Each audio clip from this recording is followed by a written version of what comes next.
down, he didn't know that.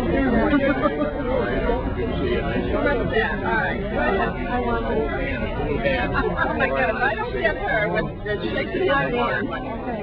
Pleased to see you. Thank you very, very much. Thank you very, very much.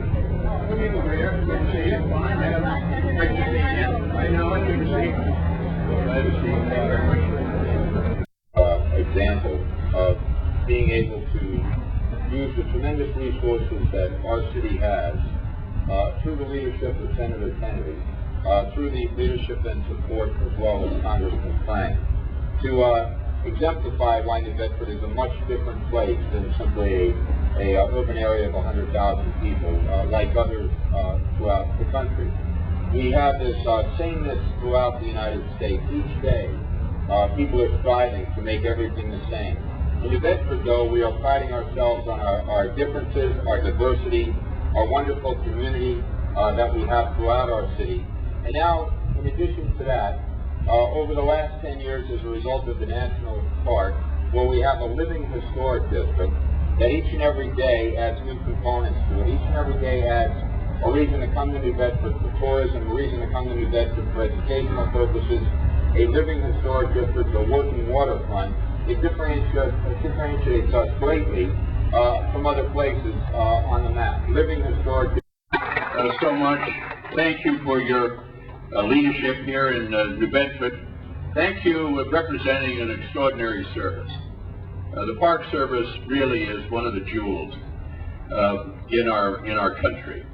And I don't know how many of you have had the chance either to visit some of our other parks in our Commonwealth. They are all staffed by enormously competent, dedicated, committed men and women who know the issues, study hard, who are interested in making the communities that they are representing with these Park Service better communities, reaching out to the children, to the elderly people, to all the people within these communities. And they are an enormous asset for our country. And I want to thank you and thank all of those in the Park Service for really a strong commitment to public service. And in your case, the people here in New Bedford. We're very, very grateful for all you do and your team there. I thank you so much.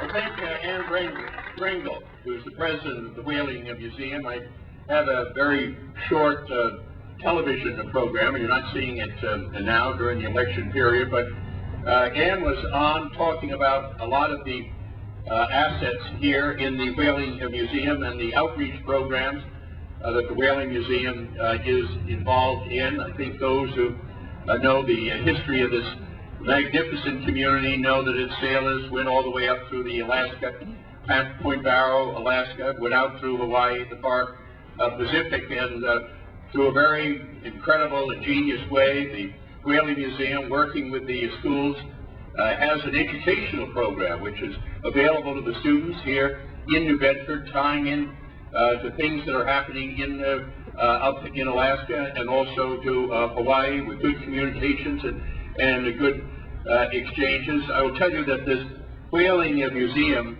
that you have here is a real jewel for our state, and it is something that is so much more than sort of the bricks and mortar, which are magnificent, but it is a lively place, an interesting place, a resource, an educational place. And I thank you so much for all you do for making it such an extraordinary, lively institution for all the people here. And hold on, here we come. 1, 2, 3.